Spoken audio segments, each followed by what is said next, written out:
When the gunman opened fire inside the crowded hospital waiting room, one man did not run. James Alvarez, a single father, a quiet security guard, threw his body between the bullets and terrified families. He took 3 shots to his own chest and shoulder to save strangers. 48 hours later, as he struggled to breathe and recover, his doorbell rang with visitors who would change everything. Follow my story until the very end, and comment below the city you are watching from so I know how far this story has traveled. The day had started like so many others, soft with ordinary routines. James stood in the dim kitchen of his small apartment frying eggs while the smell of toasted bread filled the air. The sunlight slanted through blinds, striping the counter with pale gold. In the corner of the living room, his 10-year-old daughter Bella was tying her shoelaces with exaggerated determination, her tongue sticking out the way it always did when she concentrated. "Eat before the bus comes," James reminded her. His voice was low but warm, carrying that mixture of authority and gentleness that only fathers learn after years of trial. Bella skipped into the kitchen, ponytail bouncing. She grabbed a piece of toast straight from the plate. "Don't forget," she said between bites, "today's the science test." "I'm going to ace it. Dr. Chen told me that if I keep studying hard, maybe one day I could be a doctor too." James smiled faintly. "Then you'll have to remember what we always say," she grinned. Their ritual was sacred. "I love you more than all the fish in the ocean, Daddy, and I love you more than all the stars in the sky," James whispered, kissing the top of her head. That phrase had carried them through nights of grief since Bella's mother died 3 years earlier in a car accident. It wasn't just a habit, it was a lifeline, words to cling to when the world felt uncertain. He watched her rush toward the door, backpack bouncing against her shoulders. She looked so much like her mother that his chest ached. Same dark eyes, same stubborn chin. Every morning, watching Bella vanish down the hallway toward school, he felt both pride and fear. Pride, because she was brave, bright, and funny. Fear, because he was all she had left and he could not afford to fail her. The hospital sat 12 blocks away, a gray high-rise looming over the city streets. By 7 o'clock, James was walking its corridors, nodding to nurses, helping an elderly man find cardiology, adjusting his badge that always sat crooked. 8 years on the job had worn grooves into his life. Some colleagues called him Mr. Alvarez, others just James, but to nearly everyone, patients, visitors, tired interns, he was the one who answered questions, the one who walked them to elevators, the one who made them feel safer just by being there. This morning, Dr. Mei Chen passed him in the hallway, her coat flapping as she carried charts. "Morning, James," she called. "How's Bella doing in school?" "She got an A on her science test yesterday," he answered with a proud smile. "Says she wants to be like you someday." Dr. Chen paused, her face lighting up. "She has a good role model at home. You should be proud." Her words settled in his chest like a glowing ember. By noon, the hospital buzzed with its usual rhythm machines, beeping gurneys, rolling phones, ringing at the nurse station. James checked the parking garage, escorted a nervous teenager to radiology, and laughed softly at a child wearing superhero pajamas. It felt like an ordinary Tuesday, a day of routine of paperwork and footsteps echoing across sterile floors. But at 2:30 p.m., everything cracked open. James was near the main entrance when shouting split the air. A scream carried from the emergency waiting area, sharp, terrified. He turned, heart-clenching. Through the glass doors he saw him. A young man in dark clothes, a gun clutched in trembling hands. His eyes were wild, bloodshot, the eyes of someone cornered by the world. Panic rippled instantly. People dove for cover. A child cried out. An old woman tried to wheel her chair backward, too slow. Others froze completely, terror rooting them to chairs. James felt ice in his veins, but training pulled his body forward. He did not think about himself. He thought about those who couldn't move, who had nowhere to hide. "Everyone get down," he shouted, voice cutting through the chaos. "Stay low. Move to the exits." The gunman swung his weapon toward him. James stopped 10 feet away. Hands lifted. Behind the man, Dr. Chen was ushering families through a side door, whispering urgently. But there were still dozens in danger. "Stay back!" the gunman yelled, voice breaking. "I don't want to hurt anyone, but I will if I have to." James studied his face. This wasn't pure malice. This was agony, desperation. He recognized it instantly, the same raw desperation he had once felt sitting by his wife's hospital bed, knowing there was nothing he could do to save her. "What's your name?" James asked calmly. "What does it matter?" "It matters," James said softly, "because I want to help you. My name's James. I'm not a cop. I just want to talk." The young man's grip trembled. For the first time, tears shone in his eyes. "My mom," he stammered. "They won't help her. She's upstairs in room 314. She's dying and they won't treat her because we don't have insurance. They're sending her home to die." James's chest tightened. He thought of Bella. He thought of the nights he had prayed he could do anything to ease his wife's suffering. "I hear you," James said gently. "What's her name?" "Elena. Elena Rodriguez." James nodded slowly. "You love her. You're scared. I get that. I'd do anything for my daughter too. But this isn't the way. These people," he gestured at the waiting room, "they're just sick scared like your mom. They aren't the ones making decisions." The gun lowered a fraction. Hope flickered like a fragile flame, but behind James, footsteps thundered. Another guard, new and experienced, rushed in, weapon drawn. "Drop it," the guard barked. Miguel flinched, panic exploding across his face. His finger tensed on the trigger, and James saw it all in a split second, the muzzle swinging toward a mother crouched with her 2 children, eyes wide with terror. He didn't think. He moved. He lunged forward, arms wide. The first bullet tore into his shoulder, a burst of heat and pain. The second slammed his chest, knocking the air from his lungs. The third ripped into his leg, dropping him to one knee. But he stayed upright, body between the gunmen and the family behind him. The sound of screaming blurred. His vision spun. The gun clattered to the floor. Miguel fell to his knees, horrified at what he had done. I didn't want..." His words dissolved into sobs. Dr. Chen was suddenly at James's side, hands pressing against the bleeding wounds. "Stay with me, James. Stay with me." His lips trembled. One word slipped out. "Bella." Darkness closed in. The world blurred into shadow and sound. James drifted in and out of darkness, his body heavy, every breath like swallowing fire. He remembered fragments, bright lights in the operating room, the metallic sting of antiseptic voices shouting medical terms that meant little but sounded urgent. Somewhere above him, machines hummed steadily, counting out heartbeats that might have been his last. Through it all, one thought repeated louder than the noise, stronger than the pain. Bella. When his eyes finally opened, the world was washed in a dull glow. White ceiling tiles stretched above him. An IV line tugged at his arm. Bandages wrapped around his chest and shoulder like armor made of cloth. His lips cracked as he whispered, "Bella." A nurse startled at his voice and leaned closer, relief softening her features. "Mr. Alvarez, you're awake." "Thank God." "Don't try to move yet. How long?" His throat was raw. "How long have I been?" "Almost 48 hours." Her voice lowered. "You've been in and out, but you made it. You're alive, alive." The word rang hollow as if survival itself was a gift too heavy to hold. "Where's my daughter?" he rasped. "She's fine. She's been with Mrs. Peterson, your neighbor. Sweet girl. She's been here every day waiting for you."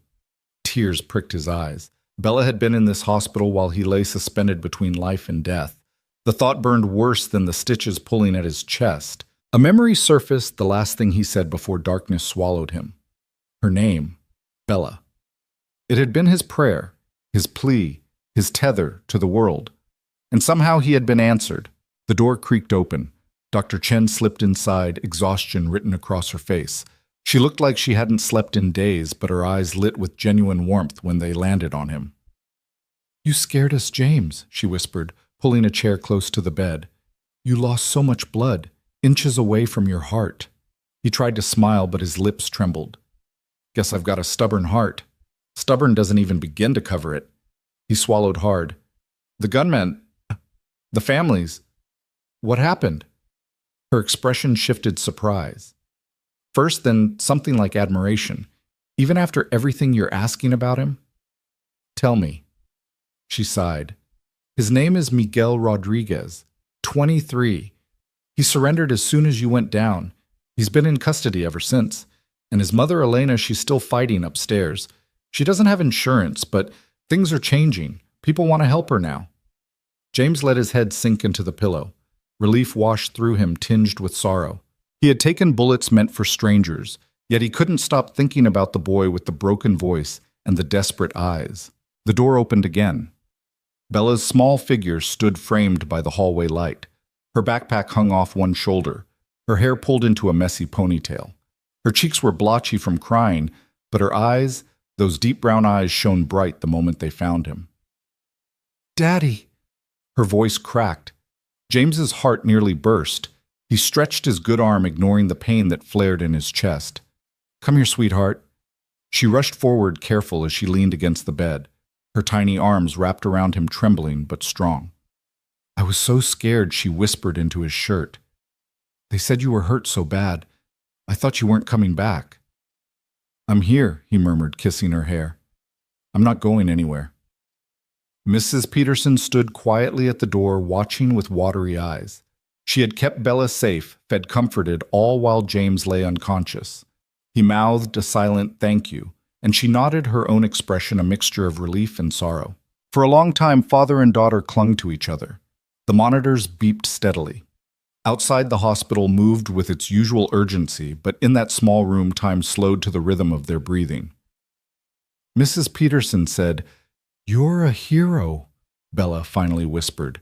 "She said you saved people." James closed his eyes. The word hero felt heavy. He didn't feel like one. He felt like a father who did what he had to do. I couldn't let them get hurt," he said softly. "Not when I could do something." Bella lifted her face, tears glistening. "That's what heroes do." He brushed her cheek gently. "Heroes are just people who love enough to protect others. That's all." Later that evening, after Bella had gone home with Mrs. Peterson, James lay awake, the ceiling swimming in shadows.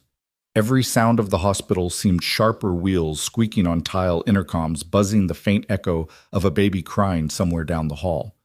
He thought of Miguel again, the trembling in his voice when he shouted about his mother, the way the gun lowered just a little when he realized someone was listening. James wondered if that other guard hadn't rushed in, gun drawn. Could the story have ended differently? Could Miguel have walked away without blood on his hands and bullets in James's body? He shifted, grimacing as pain seared his side. His thoughts spiraled back to Bella. Her face when she ran into the room, the way her arms tightened around him, as if she could hold him in the world by sheer force of will. She deserved stability, safety. She deserved to never feel the fear of losing another parent. And yet he had risked leaving her alone.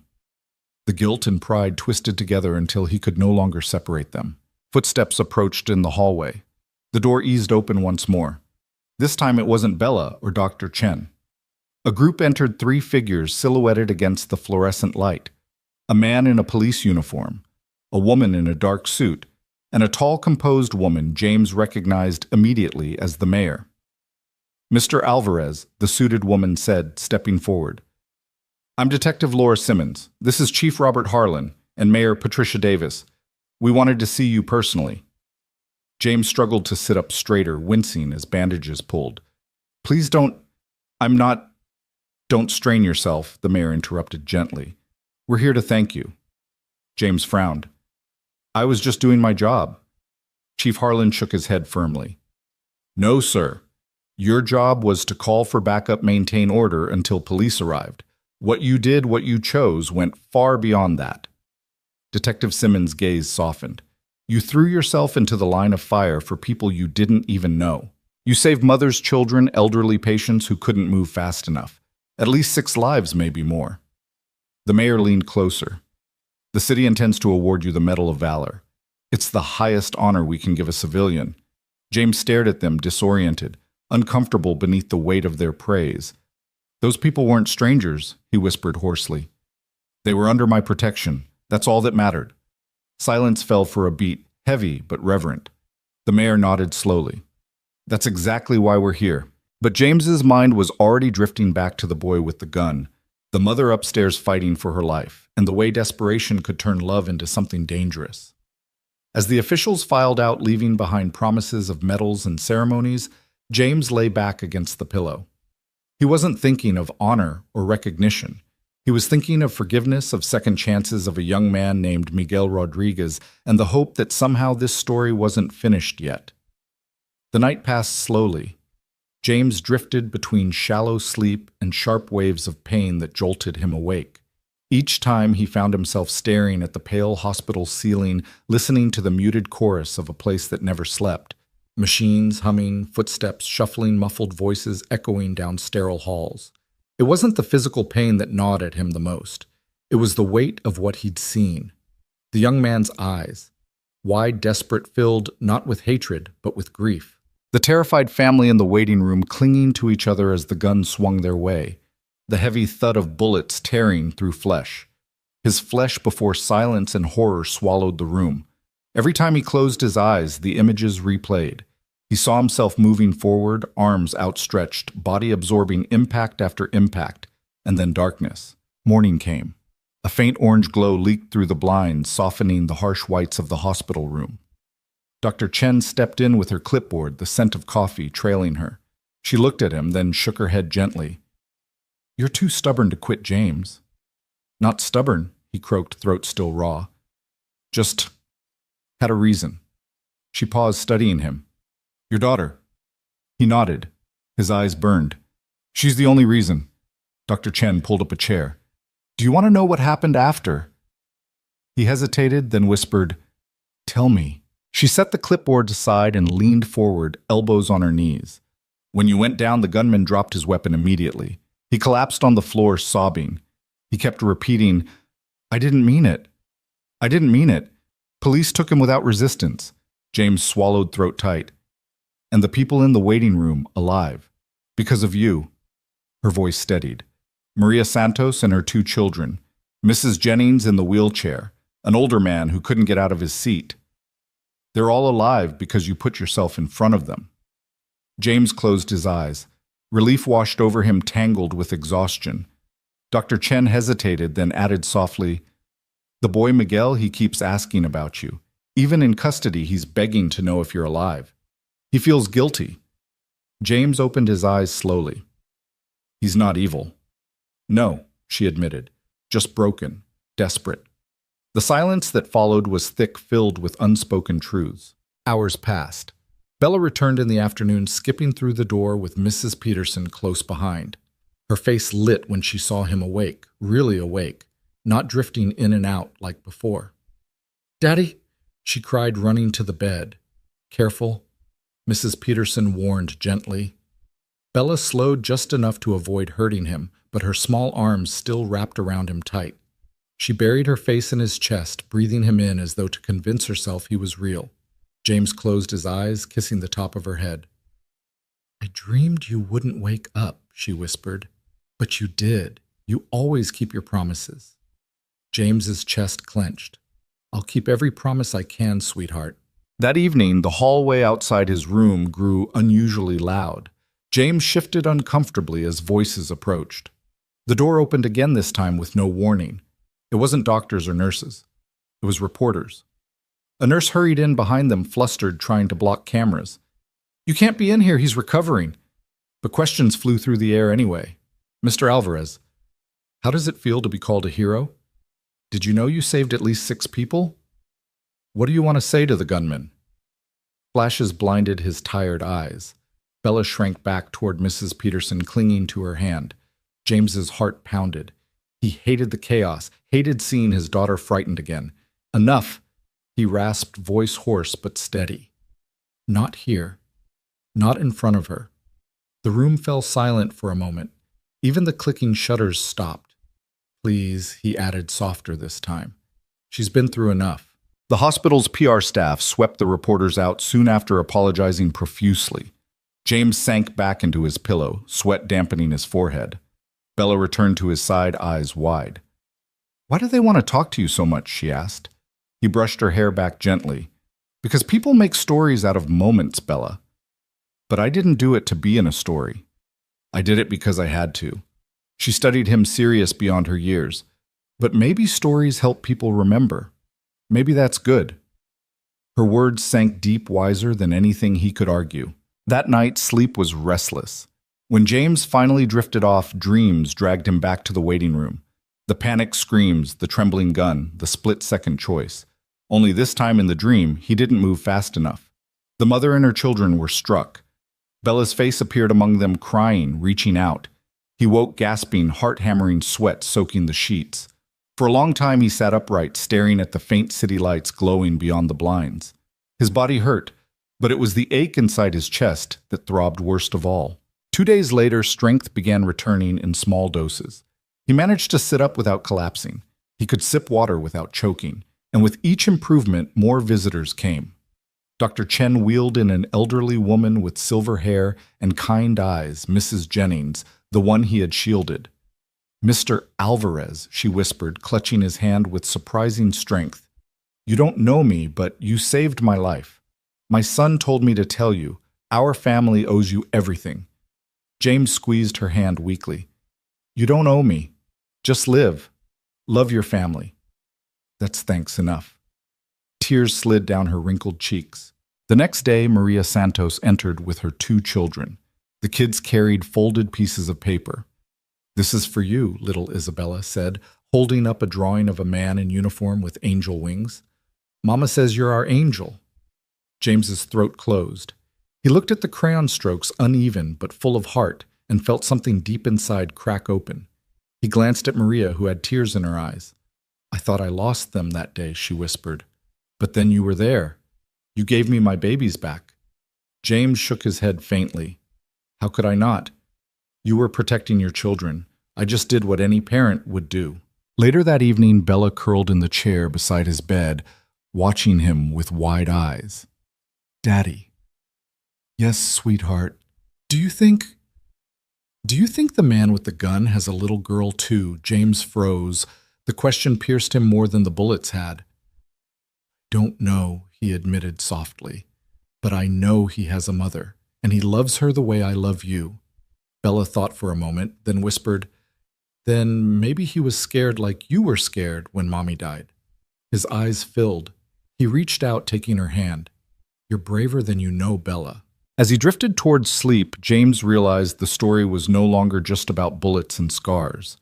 It was about connections, the way pain linked strangers, the way love drove impossible choices.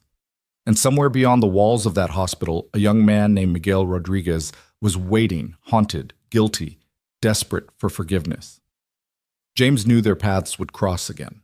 It was only a matter of time. Morning crept in like a careful visitor, pale and quiet, brushing the blinds with a thin ribbon of light. The nurse changed James's dressings with practiced hands. Gauze peeled away. A sharp chill kissed his skin. Tape pressed down again, snug but gentle. Pain came in measured breaths, manageable when he focused on the soft metronome of the monitor. "You're healing," she said, as if naming a promise. "Slow but steady." "Steady's good," he murmured. He thought of Bella's handwriting pinned to the corkboard by the sink. A wobbly, "I love you more than all the fish crayon notes she'd drawn years ago and begged a nurse to tape up yesterday." It made the room feel less like a battlefield and more like a home with a dented sofa and a squeaky ceiling fan and 2 mugs drying on a rack. "Your daughter's coming after school," the nurse added. She called to confirm. "Twice." "Sounds like her," he said, and smiled small and aching. Dr. Chen slipped in with a folder under her arm and fatigue in her eyes that no coffee could hide. She greeted him with a nod that felt like family. "We're convening a social work team for upstairs," she said without ceremony. "Room 314. Elena James answered, already knowing. "Elena," she echoed, "we've contacted a charity network. Oncology is reviewing her case for compassionate coverage. It won't be perfect, but it's not nothing. Not nothing," he repeated. The words breathed warmth into the cold corners of his chest. "She's scared," Dr. Chen continued, voice softening. "But she's fighting.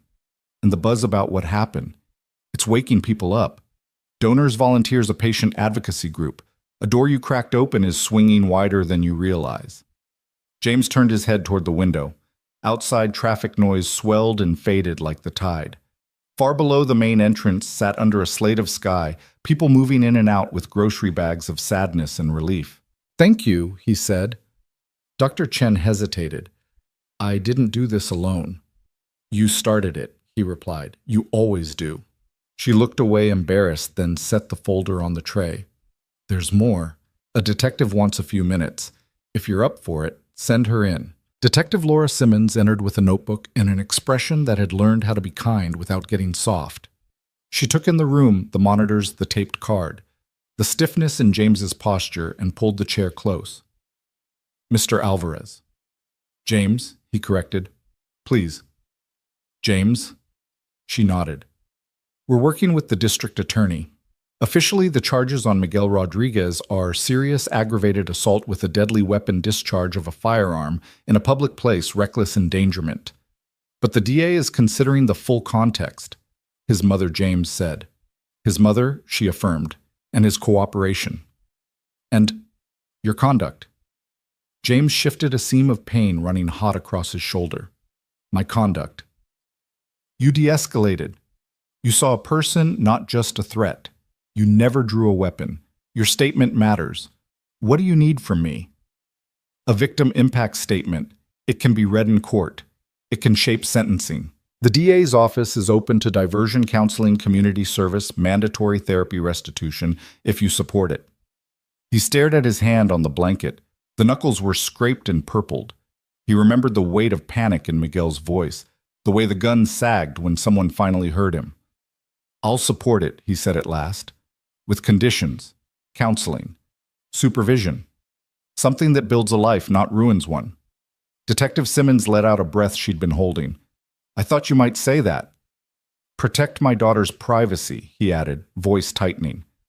No cameras near her school, no address in the news. She's 10. You have my word, Simmons said, and it sounded like a promise she'd die before she broke. She closed the notebook, then hesitated. One more thing. He wrote you a note. Our office screened it. No manipulations, no pressure, just a young man trying to apologize. She produced an evidence bag with a folded sheet inside, blue lines, black ink. The handwriting was uneven, too forceful in some places, faint in others, a confession leaking through a pen. James held the bag with his good hand and read, Mr. Alvarez. I don't know how to say I'm sorry big enough. I keep seeing you stand in front of me like a wall made of light. I keep hearing your voice trying to help me even when I didn't deserve help. My mother says the world sent you to us. I don't know what I believe. I only know I will try to be the kind of man who deserves the life you gave back to me. If the court lets me, I want to work to serve, to learn how not to be this kind of scared ever again. I will carry your name in my mouth like a prayer. Miguel. The words blurred. James blinked until the letters steadied. He remembered another hospital room, another bed, another morning. His wife's hand slackening in his, the monitor slipping into a flatness that had cut the sky in two. He had learned then how grief can make you want to tear the world apart just to find a lever that stops the hurt. He understood fear. He understood what desperation does to judgment. Tell him, James said quietly, giving the bag back, that forgiveness isn't free. It's work. And I'm willing to do that work with him if he's willing. Detective Simmons swallowed. I'll tell him. By mid-afternoon, a hospital chaplain stopped by, not with scripture first, but with water and silence. He sat without fidgeting, without filling the air with tidy reasons pain exists. His presence felt like a porch light, simple, steady on. I wasn't brave, James said after a long while. I was fast. That's not the same. Sometimes it is, the chaplain answered. Sometimes the bravest thing is the thing done before you have time to think about yourself. James stared at the ceiling. What if bravery leaves my daughter without a father? Then bravery must learn boundaries. The chaplain said, not unkind. Courage isn't a death wish. It's the discipline to love wisely. James let those words sit in the room. He could feel Bella's small heartbeat against his chest from last night, the way she had tucked herself carefully under his arm, careful not to press the wounds, but refusing to let go. Thank you, he said. The chaplain stood. We'll be here, however you need us. A hospital social worker came next with a cardboard box and a shy smile. These started piling up in the lobby, she said. We thought you should see them. Inside letters, cards folded. Notebook pages, a handful of gift cards, a crocheted square someone's grandmother had made for courage, and a child's plastic medal on a red ribbon that read, "Number 1 Dad." James picked up the medal and laughed, then choked on the laugh until it became something else. Raw, unguarded, a tremor that left him wiping his eyes with the back of his wrist. He opened 3 letters, then 5, then lost track. "You didn't just save lives, you reminded us what a life is for. My husband died in this hospital last year. I wish he'd had someone like you in the room. If the family upstairs needs help, my church has a fund. Tell them to call." "People are complicated," the social worker said, as if explaining the weather. "But when they're good, they're really good." He nodded. "Tell the donors if they want to help start with Elena Rodriguez, and then build a bridge for the next Elena and the next." She scribbled a note. Already happening. When Bella arrived after school, she had pain on her fingers and a storm of questions in her eyes. She climbed into the chair, drew her knees up, and sat like a little bird on a fence, ready to fly, unwilling to leave. "The kids at school," she said in a rush. "Some of them called me Hero's daughter. One boy asked if you're famous now. I told him you were famous before because you make good grilled cheese." James laughed, then winced, pressing his palm carefully to his ribs.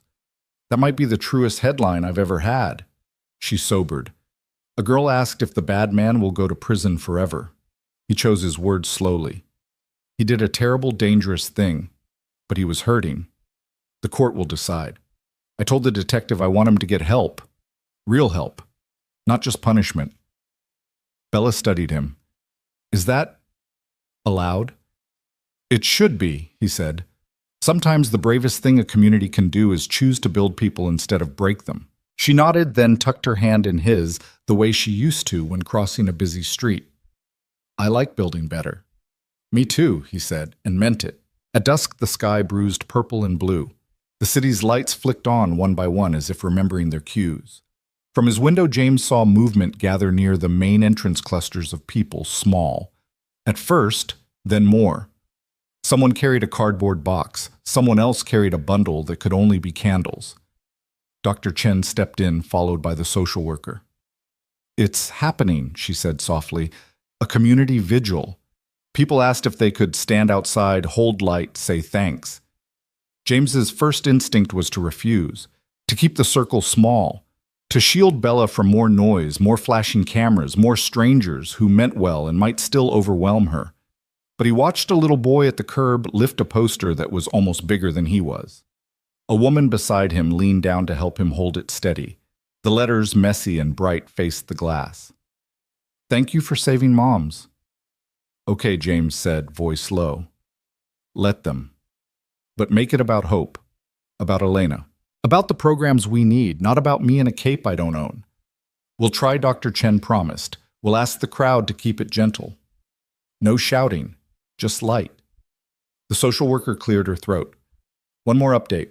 If bail is posted, the court will allow Miguel to attend with officers present. He requested permission to stand at the back." Quietly. James's heart kicked hard once, then steadied.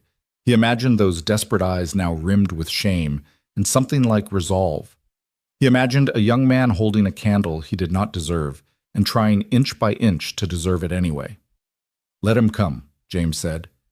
"If Elena can see him from her window, maybe it will help." He put his hand flat on the blanket as if pressing down a cornerstone. He could feel the tremor in his palm, the echo of bullets he would always carry. But beneath it, he heard something else quieter but stronger, a new foundation being poured. Not just for Miguel, not just for Elena. For all the rooms like this one, with ceilings like chessboards and machines speaking in codes, and human hearts trying against all odds to choose love over fear. James closed his eyes briefly, opened them, watched the first candles bloom below like a field of small, stubborn stars. "Okay," he whispered almost to himself. "Let there be light." The first candle lit below his hospital window looked like nothing more than a flicker, one small flame trembling against the evening wind. But then another appeared beside it, then 3, then 10. Soon the entrance of Metro General glowed with a fragile sea of light, every candle raised in hands that shook or steadied or simply held on as though keeping the darkness at bay.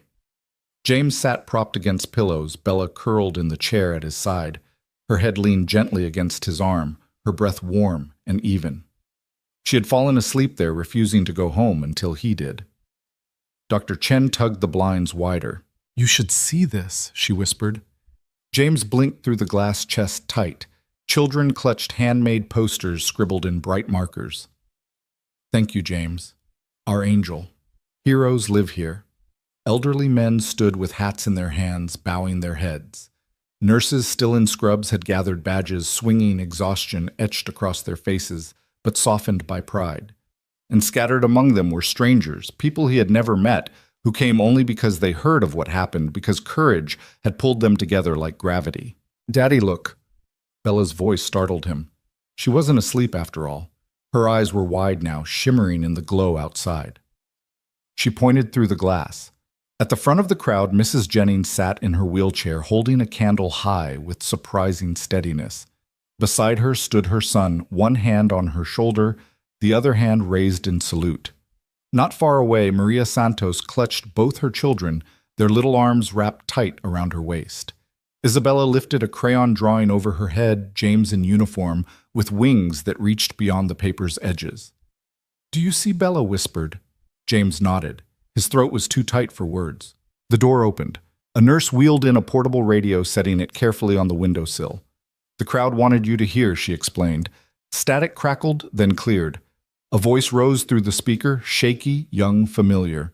James froze. "My name is Miguel Rodriguez," the voice said, carrying across the night like a confession.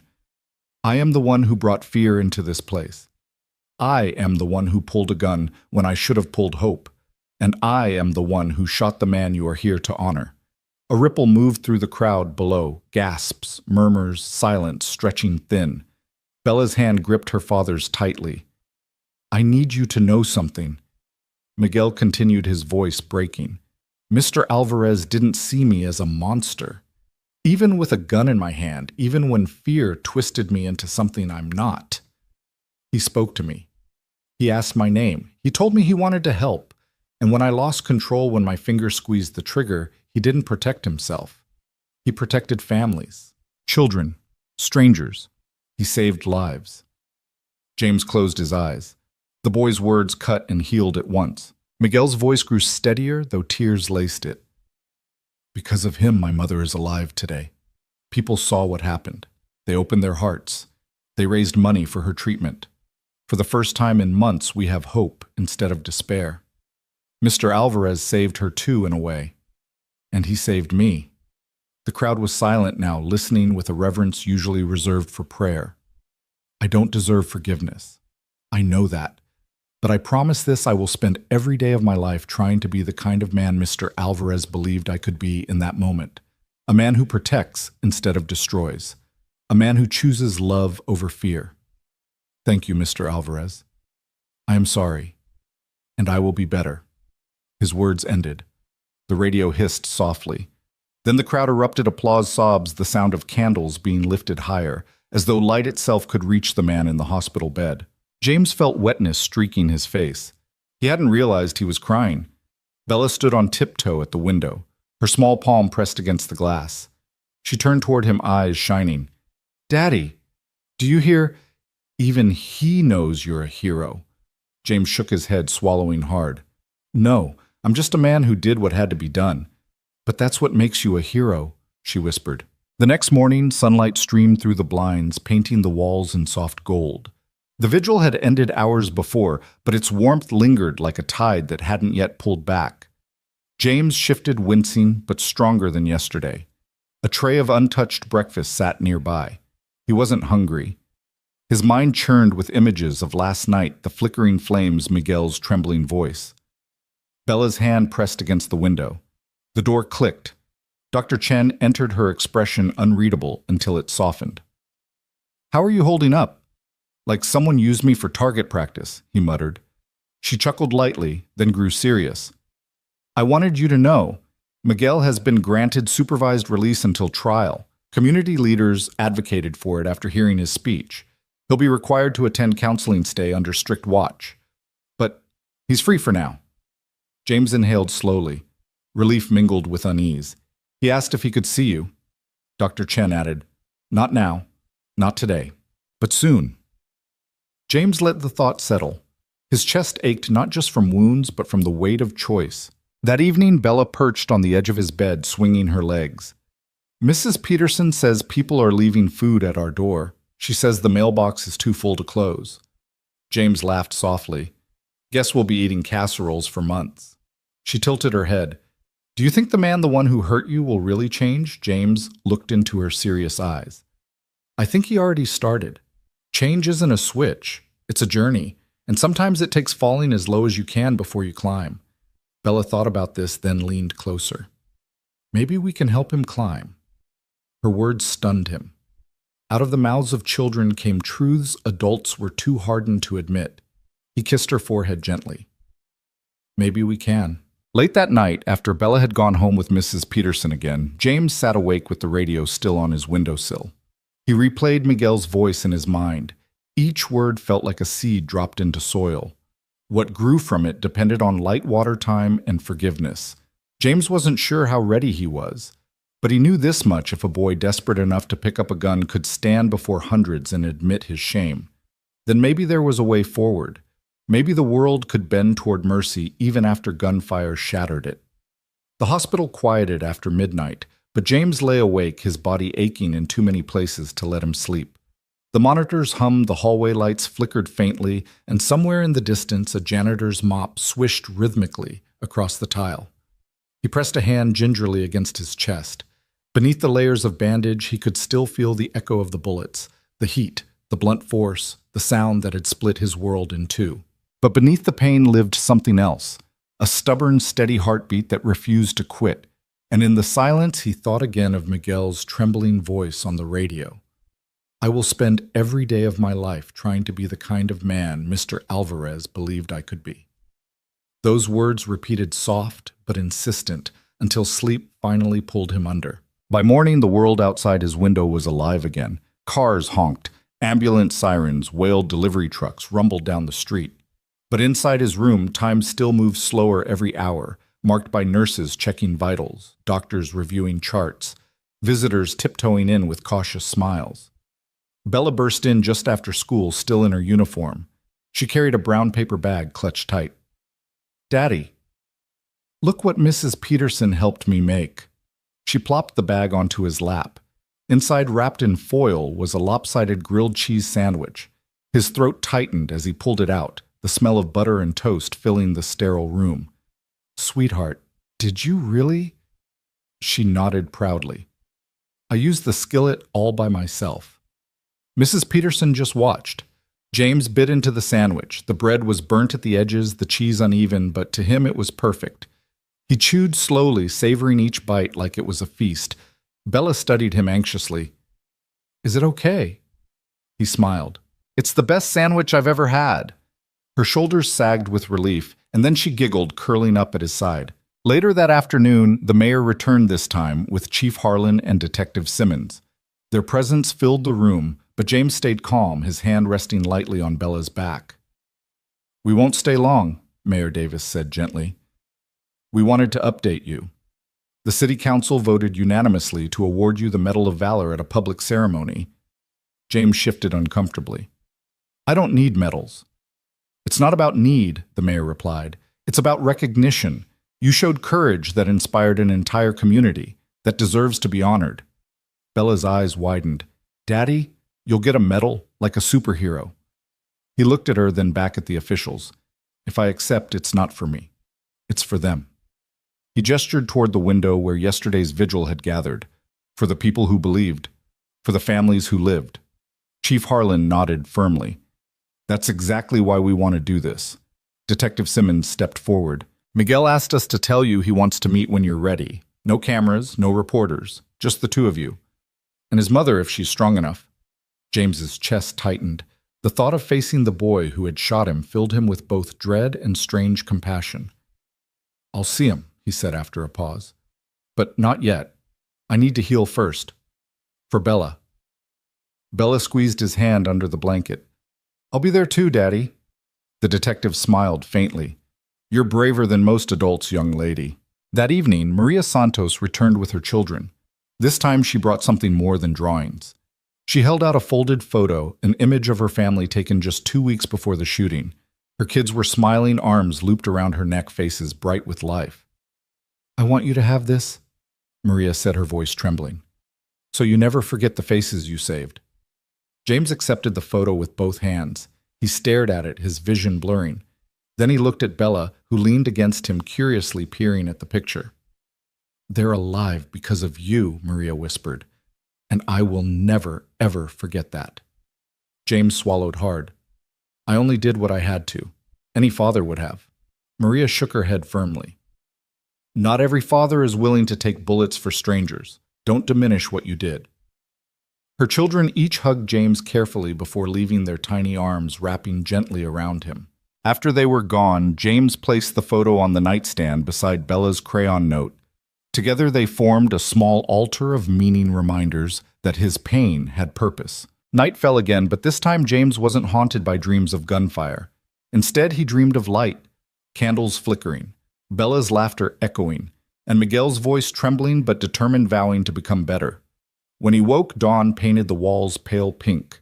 For the first time since the shooting, he felt a fragile sense of peace. Dr. Chen entered with her usual briskness, but today she smiled. "Your vitals are strong. We'll start physical therapy soon. You're healing James." He nodded. "One step at a time." She lingered by the window looking out. "Do you realize what you've done?" The hospital board met last night. They're creating a new program, funding for patients without insurance, social workers on call, emergency support for families in crisis. It's already being called the Alvarez Initiative. James froze. "What?" "It started because of you," she said simply. "Because you listened to Miguel. Because you reminded all of us what this place is supposed to be."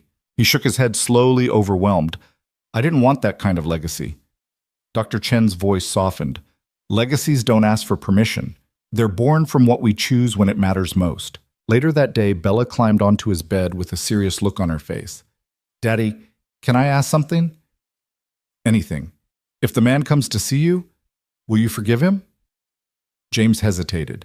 He looked at her small, searching eyes, eyes that deserved truth. "I don't know yet," he admitted. "Forgiveness is hard. It doesn't erase what happened. It doesn't erase the pain." Bella leaned against him, whispering, "But Mommy always said love is stronger than fear. Maybe forgiveness is too." He kissed her hair, his eyes filling. "You're wiser than you should be." "I learned from you," she murmured. That night before sleep claimed him. James stared once more at the photo on his nightstand, the Santos children alive and smiling. Bella's crayon note, a constant reminder of love's stubbornness. And he whispered into the dim light, as though speaking to the young man he hadn't yet faced. "I don't know if I can forgive you yet, but I want to try. For her. For them. For all of us." Morning therapy hurt. Not the sharp kind. The heavy, dragging kind that reminded James his body had been broken, stitched, and asked to trust itself again. The physical therapist, a patient woman named Lila, rolled a stool beside the bed and set a blue spirometer on the tray. "We build slow," she said. "We celebrate small." "Define small," James rasped. "You hit this line." She drew a mark on the clear chamber with a dry erase pen. "Tomorrow, we aim higher." He lifted the mouthpiece, inhaled carefully. Pain crawled under his ribs like heat through wires. The little ball climbed, trembled, held. Lila smiled. "That's a win." He exhaled, dizzy. "Feels like a mile. Most miles are made of inches." They worked through gentle movements. Ankle pumps, shoulder slides he could manage without tearing stitches. Breath in, breath out. The clock swept its hands slowly, unwilling to rush him. By the end, sweat slicked his temples. His breath came steadier. Lila capped the marker. "You're stubborn. Occupational hazard. Keep it. We'll need it." The hospital administrator arrived with a portfolio and a careful smile. He hovered in the doorway as if approaching a chapel. "Mr. Alvarez." "I'm Daniel Reeves, COO. "James," he corrected. Not unkind. "James." Reeves stepped in. "I'll be brief. The board met. We'd like to offer you Director of Security when you're cleared." The words hung in the air like a banner he hadn't asked to hang. "Higher pay. Full tuition assistance for dependents your daughter would qualify. Expanded health coverage. A team under you. Training budget. Authority to implement the crisis intervention protocols Dr. Chen recommended. James looked at the window. Sunlight lay across the sill like a quiet animal. I'm grateful, he said. But titles don't fix what put a gun in that boy's hand. Reeves nodded. We're not pretending they do. We need leadership. You tried to talk before you bled. That matters. If I say yes, James said we start with people, not locks. Counselors in the lobby. Social workers in triage. A hotline by every elevator. De-escalation training for every guard. And we fund it permanently, not just until headlines fade. Reeves didn't blink. Yes, I also need a schedule that lets me be a father. We can do that. Bella, quietly coloring at the small table, glanced up. Does that mean Daddy gets to tell other guards to be kind first? Reeves crouched to her height. It means exactly that. She nodded, solemnly satisfied. Okay. Reeves left a packet on the tray. Heel first. Detective Simmons arrived next jacket, unbuttoned a pen tucked behind her ear. She set a recorder on the table and didn't press start. No media. No surprises, she said. Just checking on you. I'm here, he answered. You are. That changes what justice can look like. Meaning, the DA wants a restorative justice meeting. Victim and offender. Mediator present, if you choose. He pictured a plain room, 2 chairs. Truth spoken quietly. I'll do it, he said. When Elena is strong enough to sit beside her son. Simmons nodded. There's something else. She slid a tablet across his victim impact statement, cursor blinking. You can say anything. We'll respect it. He typed slowly. My daughter's name is Bella. She is 10. She has already lost her mother. On Tuesday, she almost lost her father. I do not minimize what happened, but I also do not minimize why. Pain backed a young man into a corner he didn't know how to leave. He must be accountable. He must be guided. Prison alone cannot teach him what he needs to learn. People can. He added one more line. If the court permits, I will meet him. I will tell him about fear and why love is harder and better. Simmons blinked hard. Thank you. Afternoon thinned into a lavender hush. Bella sprawled in the chair with a library book open across her knees. James dozed, woke-dozed. Dreams flashed the waiting room, the muzzle, the family. He covered the world, holding its breath before breaking. The chaplain returned with 2 paper cups of tea. He didn't preach. He sat hands around the heat, letting silence do its work. I keep thinking about the other guard, James said.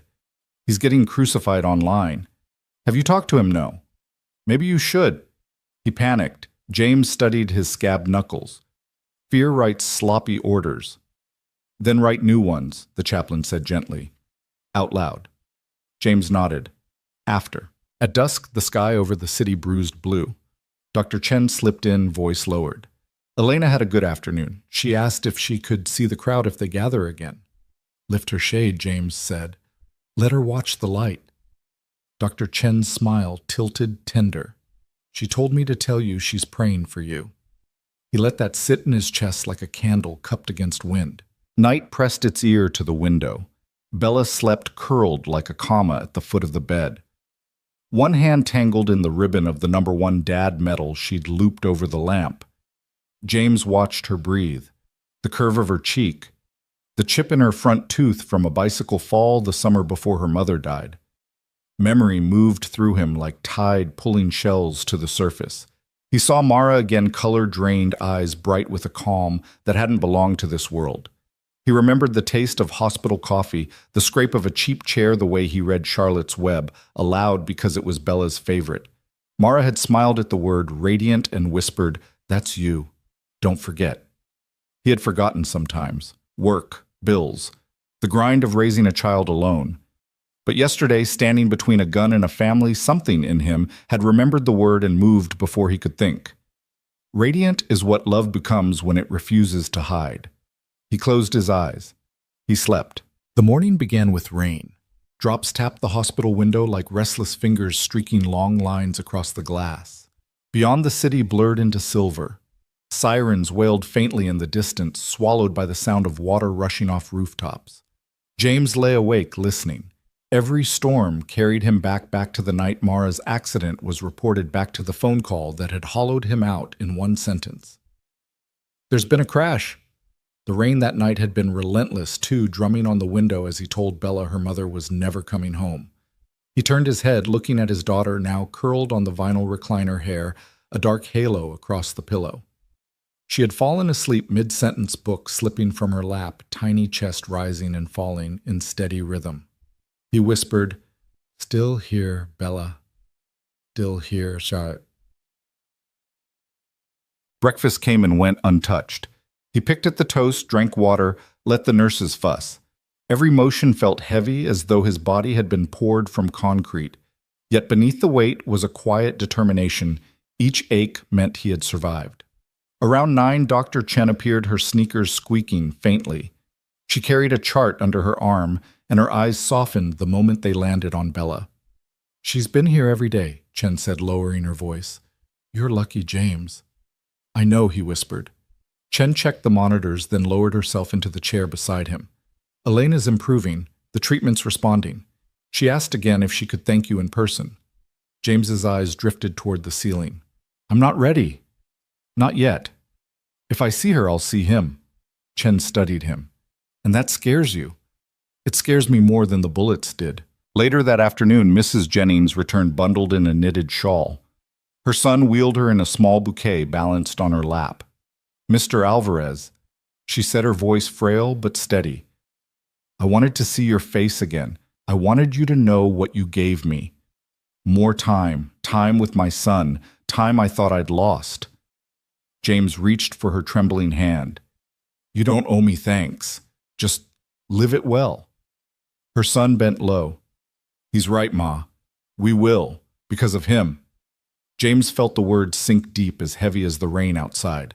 As the day stretched, more visitors trickled in. Maria Santos stopped by again with her children. Isabella presented another drawing, this one of James. Lying in a bed, a bright halo above his head, Bella holding his hand. James laughed softly, wincing at the pull in his chest. "You've given me more wings than I deserve." Isabella shook her head fiercely. "Angels don't get to say that." Maria's eyes filled. "You gave me back my family. That makes you ours forever." By evening, the rain eased. The air outside shimmered, cleansed. People began to gather again, candles held high despite damp wicks. From his window, James watched them, strangers with tired faces and hopeful eyes. And among them, he saw him. Miguel. 2 officers flanked him, their presence quiet but firm. He wasn't in handcuffs. His head was bowed, candle trembling in his grip. He looked smaller than James remembered. Younger, fragile. Bella gasped softly. "It's him." James nodded. "Yes." They stood in silence, father and daughter side by side, watching a boy who had once been their nightmare, now holding a flicker of light. The radio hissed to life again. Voices from the crowd carried upward. A community leader spoke first, thanking James, urging reforms, reminding the city of families like Elena's. Then after a long pause, Miguel's voice rose, barely audible, cracking against the static. "I don't expect forgiveness, but I hope one day to earn it, not with words, but with who I become." James pressed his hand against the glass. His chest ached with something too tangled to name. Bella leaned close, whispering, "He sounds different." "Yes," James murmured. "He does." When the vigil ended, candles flickering out one by one, the night fell quiet again. Bella curled at his side, her head heavy against his arm. James sat awake long after staring at the photo of Maria's children and the note Bella had made. His mind circled the same thought again and again. Second chances are never easy. But maybe they're the only thing worth fighting for. The next morning, Detective Simmons entered holding a folder. "Miguel has been officially approved for supervised visitation. If you want to see him, it can happen as early as tomorrow." James's stomach tightened. "Do I have to decide now?" "No," Simmons said gently. "But he asked me to tell you one thing. He's terrified. Terrified you'll hate him forever. Terrified he can't change. He said he needs to see your eyes once to believe it's possible." James looked at Bella, who watched him with quiet intensity. "Daddy?" she whispered. Maybe seeing him will help you too. He nodded slowly, the weight of the decision pressing down. I'll see him, he said, tomorrow. That night he dreamed of standing again in the waiting room. But this time when Miguel raised the gun, James didn't rush forward. Instead, he placed a hand on the boy's shoulder and the weapon dissolved into dust. He woke with tears on his cheeks and a strange calm in his chest. The morning of the meeting felt heavier than any day since the shooting. James had slept only in fragments, waking often with his heart thundering as if it already knew what was coming. Nurses adjusted his IV, fluffed pillows, checked vitals, but none of it settled the storm inside him. Bella sensed it too. She sat cross-legged in the recliner, hugging her stuffed rabbit eyes, locked on him with a seriousness that didn't belong on a 10-year-old face. "You're scared," she said quietly. James nodded. "I am. But you still said yes." "Yes." She tilted her head. "Isn't that what you always told me? Bravery is doing the right thing even when you're scared." Her words, so simple and sharp, pierced the fog of doubt. He reached out, squeezing her hand. "You're too wise for me, Bella." "I learned from you," she said softly. By late morning, Detective Simmons entered her presence, calm but steady. Behind her came a counselor, a tall man with kind eyes, who introduced himself simply as Marcus. "We'll be with you the whole time," Simmons assured. "If it becomes too much, you say the word and we stop. This is on your terms." James nodded, throat dry. Then the door opened again. Miguel stepped inside. He looked nothing like the wild-eyed boy from the waiting room. His hair was combed, his shoulders stooped, his hands twisting nervously in front of him. His candle from the vigil had left a faint wax burn on his knuckle. His eyes, though they were the same, desperate, searching, full of shame. Behind him, Elena entered slowly, leaning on a cane.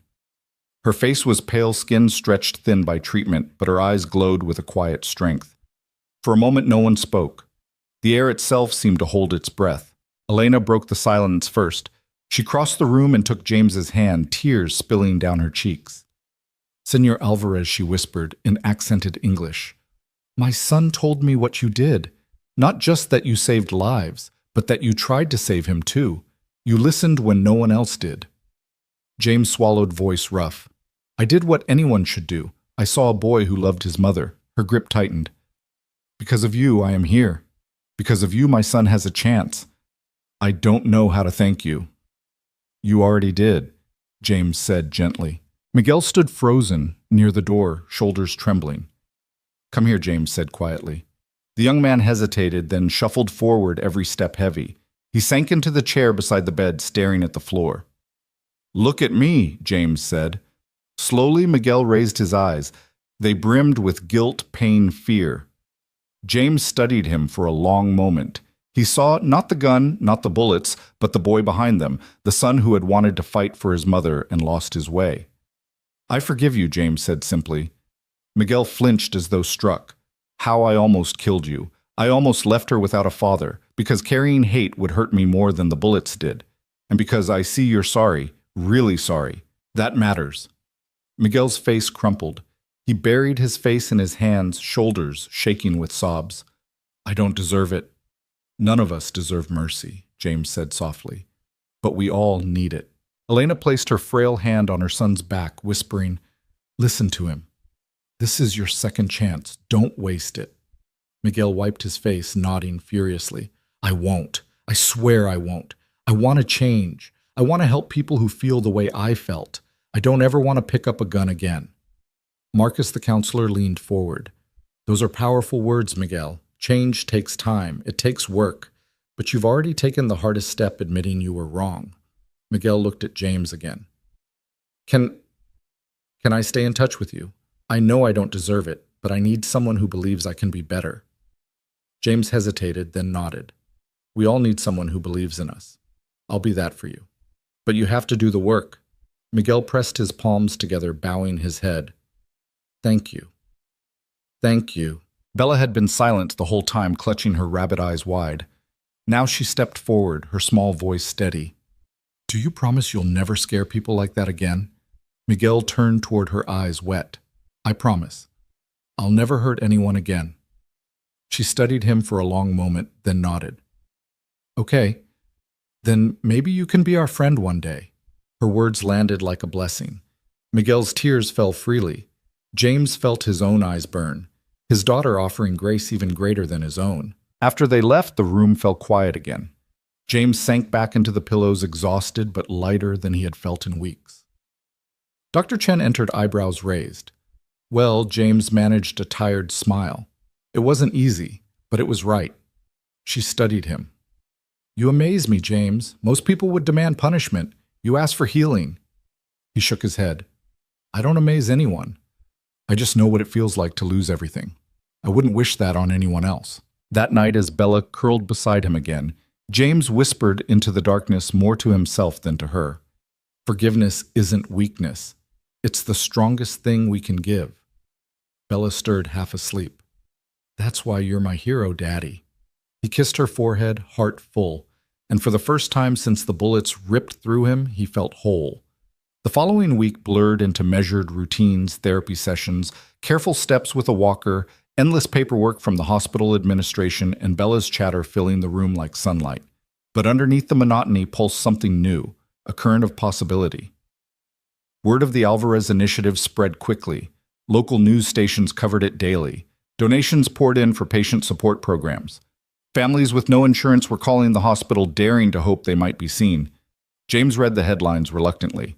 He didn't want to be the face of reform, but every time he thought of Elena's tired smile or Miguel's trembling promise, he accepted that maybe this was bigger than him. One morning, Reeves, the hospital COO, returned with contracts neatly stacked. You don't have to sign today, Reeves said, adjusting his tie.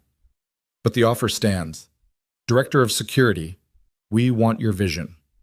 James leafed through the pages slowly. He wasn't impressed by the title or the salary numbers. His eyes stopped on the section outlining crisis response training. Every guard will learn how to de-escalate, Reeves explained. Every nurse will know who to call, and will build partnerships with counseling services. James tapped the page. This is what matters. Reeves smiled. We'll follow your lead.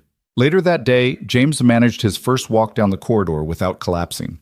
Bella walked beside him, her hand hovering near his arm as though ready to catch him. Careful, Daddy, she warned, one step at a time. He chuckled softly. Sounds like something I've told you before. She grinned.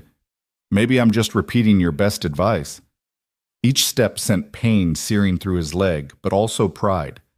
Patients and nurses paused as he passed, some clapping quietly, some whispering thanks. He nodded, uncomfortable with the attention, but warmed by their eyes. At the end of the hall, Dr. Chen waited, arms folded. Took you long enough, she teased. Saving my energy, he said, leaning on the walker. I plan to walk out of here, not be wheeled. Bella beamed. That's my dad. The next day, a letter arrived. Handwritten. No return address. James opened it slowly, recognizing the careful penmanship immediately. Mr. Alvarez, that I started counseling. I'm learning how to breathe when panic comes. They gave me books on anger, grief, fear. I didn't realize until now how much I was carrying. I know one letter doesn't erase what I did, but I promised you I would work. This is me working.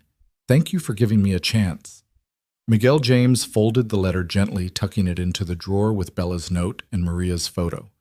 A small collection of reminders that pain could bend toward hope. That evening, the hospital lobby buzzed louder than usual. James could hear it from his room, the shuffle of many feet, the rise and fall of voices.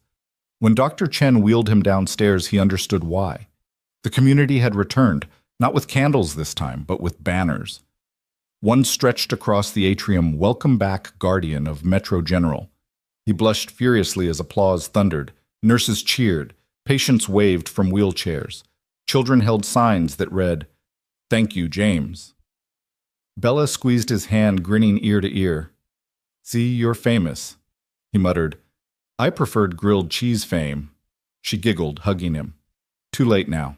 The mayor stepped forward, microphone in hand. This hospital stands today not only as a place of healing, but as a place of hope. And that hope has a name, James Alvarez. James shook his head quickly. Please, not just me. Them. All of us. The mayor smiled. Then let's call it what it is. Proof that love is stronger than fear. The crowd erupted.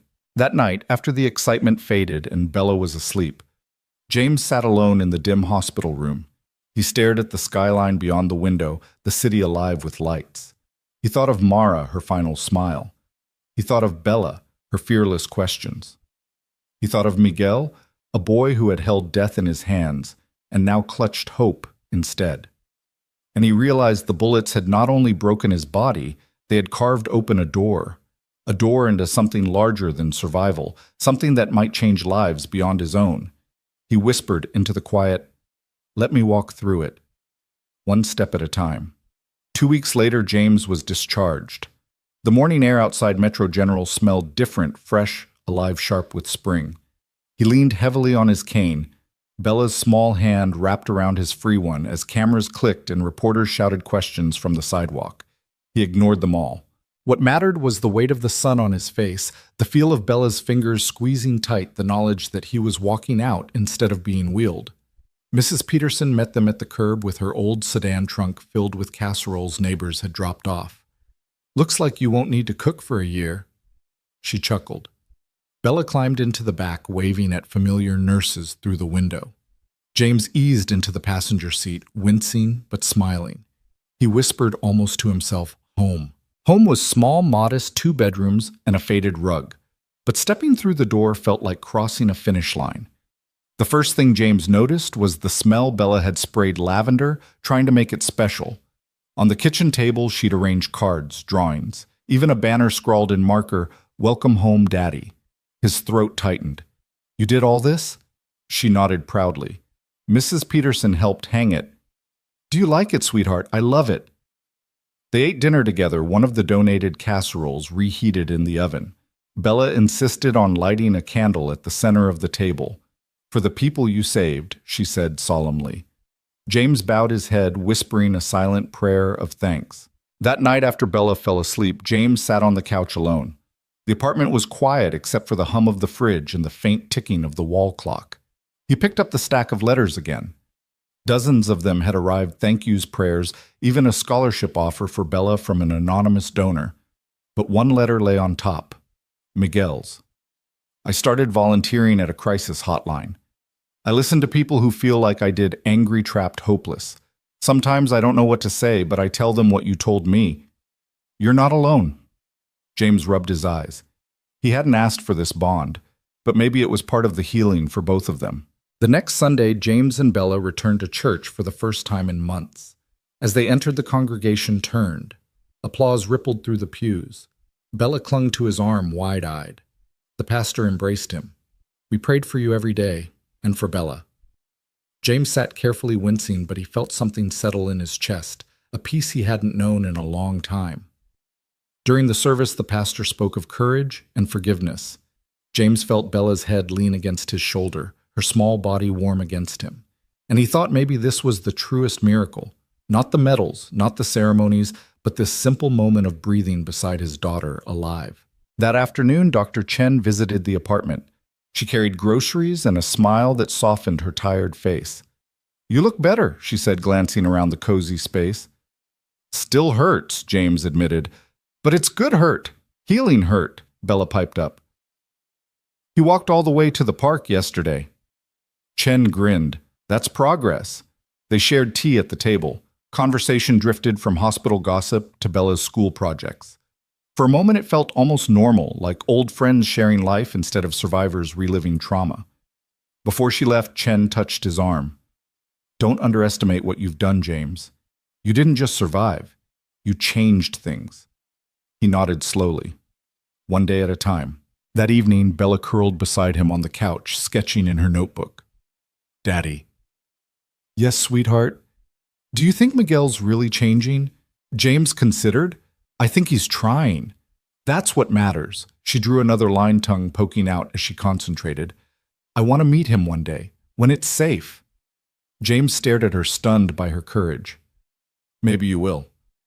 Bella looked up, eyes bright. "I think Mommy would like that. Forgiving people."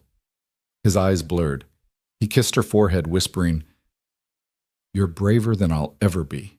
Later, as he tucked her into bed, Bella held his hand. "Daddy?" "Yes. You always tell me you love me more than all the stars."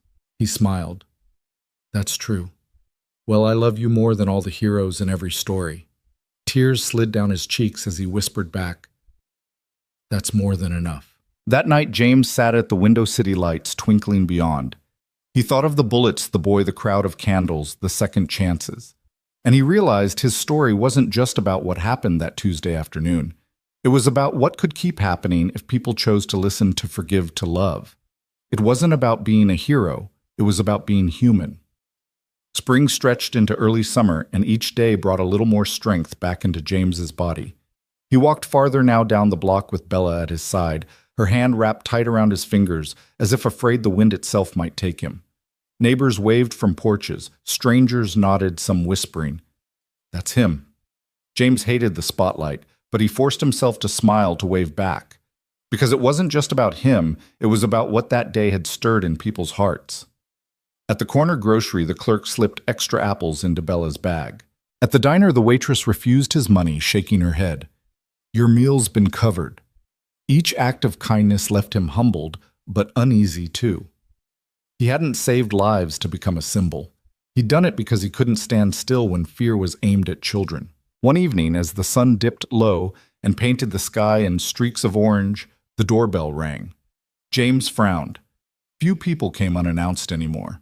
Bella raced to the door before he could stop her. She peeked through the peephole, then turned, her face lighting up. It's him, Daddy! It's Miguel! James's breath caught. He hobbled forward, heart pounding. When he opened the door, Miguel stood there, clutching a notebook flanked by Detective Simmons, who gave a small nod of reassurance. Mr. Alvarez, Miguel said softly. I didn't mean to intrude. I needed to say thank you again. In your home, where you live, where your daughter feels safe, because I almost took that away. James studied him. The boy's posture was humble, shoulders stooped, eyes downcast. Come in, James said quietly. Inside, Bella perched on the couch, hugging her rabbit, watching Miguel with unblinking eyes. Elena followed, moving carefully with her cane. Her hair had begun to grow back soft gray fuzz that framed her thin face. Still fragile, but stronger than before. She took James's hand in both of hers. Treatment is working. Because of what you did, because the community cared, I have more time with my son. That is the greatest gift. Tears stung James's eyes. I'm glad. Miguel sat on the edge of a chair, clutching the notebook. His fingers trembled as he opened it. I've been writing to understand myself, to keep from going back to that place. He flipped to a page and read aloud. Fear made me believe violence was my only voice. But when Mr. Alvarez spoke my name, he gave me another. He gave me human. He gave me son. He gave me possibility. He lowered the notebook, eyes glistening. I don't know how to repay you. James leaned forward, voice steady. By becoming the man your mother believes you can be. The man you promised you'd be at the vigil. That's payment enough. Miguel nodded, tears spilling. Bella surprised them all. She slid off the couch and walked straight to Miguel, her rabbit clutched in one hand. She held it out. This is Mr. Whiskers. He helps me when I'm scared. You can borrow him for a while. Miguel's face crumpled. He accepted the toy carefully as though it were glass. Thank you. I'll take good care of him. Bella nodded solemnly. Just bring him back when you're ready. James felt his throat tighten until he could barely breathe. His daughter's forgiveness went further than his own. After Elena and Miguel left, Detective Simmons lingered at the door. You've changed him, she said. I see kids in trouble all the time. Most don't get this kind of second chance. You gave him that. James shook his head. No, he's giving it to himself. I just held the door open. Weeks passed. Miguel began sending updates, small victories written in careful letters. I finished my first college application. I started volunteering twice a week at the hotline. I'm reading books about social work. Maybe one day I can help kids like me before they reach for a gun. Each note James tucked into the drawer beside Bella's drawings and Maria's photo. A private archive of redemption. One afternoon, the hospital called. The board had finalized his promotion, Director of Security. His first task, launching the Crisis Intervention Team. He accepted. Not for prestige, not for the paycheck, but because he knew what was at stake when fear went unheard. Bella celebrated by making another grilled cheese less burnt this time. For Director Dad, she declared proudly. James laughed, ruffling her hair. Still tastes better than any medal. That night, as they stood on the balcony watching the city lights flicker on, Bella leaned against him. Daddy. Yes, sweetheart. Do you think Mommy sees us? He wrapped his arm around her shoulders, heart heavy and full at once. I believe she does. And I think she's proud. Bella smiled softly. Then I'll keep being brave, like you, like her. James kissed the top of her head. You already are, Bella. You already are. And as the city stretched out before them alive with possibility, James felt something he hadn't felt in years. Hope that did not tremble, but stood firm, steady, unafraid. Summer deepened, and with it came a rhythm James hadn't known in years. The days began with Bella's chatter at the breakfast table, her braids bouncing as she rattled off plans for the day, science camp library visits, her secret mission to teach the neighbors cat tricks. James listened, sipping coffee, savoring the normalcy like it was gold. But beneath it all, his body reminded him he wasn't invincible. The ache in his chest flared when he moved too quickly. His legs stiffened if he stood too long. Each scar pulled like a whisper of the bullets he had absorbed. Still, he pushed forward. Every painful step was proof he was alive. His first official day as director of security arrived quietly. No fanfare, no speeches. Just a crisp new badge and a set of keys heavier than the old ones. Walking the hospital halls again, he felt ghosts stir. He could still hear the echoes, the screams, the shots, the sudden silence. But alongside the ghosts came something else. Nurses smiled. Families nodded, patients waved. A janitor paused his mop to clap him on the shoulder. You give us courage just being here, the man said. James nodded, humbled. We give it to each other. In the weeks that followed, he built the program he had dreamed of. He brought in counselors to train security staff in listening skills. He set up a crisis hotline within the hospital. He made sure every guard learned to ask names before raising voices to see the person before the problem. It wasn't perfect. Nothing was. But it was a start. And every time James passed room 314, the place Elena had once waited to die, he felt a quiet strength settle inside him. That room, like him, had been given another chance. Meanwhile, Miguel kept his promise. He visited weekly, sometimes with Elena, sometimes alone. He shared updates with quiet pride. I started community college, he told James one afternoon, shifting nervously in the hospital cafe.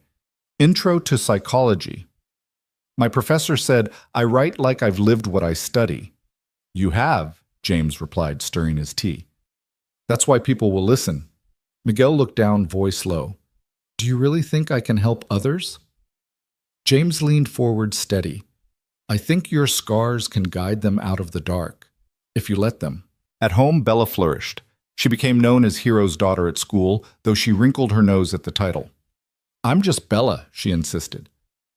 But when a classmate was bullied for wearing hand-me-down clothes, Bella stood beside her, chin high, eyes unflinching. My daddy says love is stronger than fear, she told the other kids. And something shifted. The teasing stopped. When James heard the story later, he hugged her so tightly, she laughed. Careful, Daddy. You'll break the grilled cheese chef. Late in August, the mayor invited James to a community forum. The auditorium buzzed with hundreds of people, parents, students, workers, leaders. The air smelled of coffee and expectation. James stood at the podium, his cane steady against the floor. Bella sitting proudly in the front row. I don't feel like a hero, he began, voice low but steady. I feel like a father who refused to watch children die. I feel like a man who saw a boy's pain instead of just his gun. And I feel like a community member who knows we can be better if we choose love over fear. The crowd grew silent, hanging on every word. Heroism isn't bullets or medals. It's ordinary people choosing compassion in extraordinary moments. That's all I did. And that's what we all can do. Applause thundered. Bella leapt to her feet, clapping the loudest of all. Afterward, as people crowded around him, Miguel appeared at the edge of the stage. He wore a simple button-down shirt, his notebook tucked under one arm. When their eyes met, James nodded. Miguel smiled, small but real. And in that moment, James knew the boy was walking a new path, one step at a time, just as he was. That night back home, Bella curled against him on the couch. Daddy, she whispered, are you glad you didn't run that day? James thought of the pain, the scars, the fear in Miguel's eyes, the faces of those who lived because he didn't run. Yes, he said softly. I'm glad. Bella nestled closer. Me too, because now I get to say my daddy is the bravest man I know. His eyes filled. He kissed her hair, and for the first time since that Tuesday afternoon, he believed her. Autumn settled over the city with crisp air and leaves that spun down like embers. For James, each season felt like a milestone, a reminder that he was still here, still walking forward with Bella at his side. Every morning, he woke to her voice. Time to get up. Daddy, the world needs you. She said it half joking, half serious, like she had appointed herself his personal alarm clock.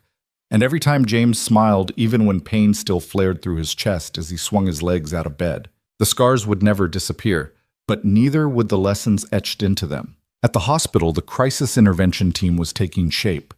James walked the halls like a quiet sentinel, training guards not just to watch, but to listen.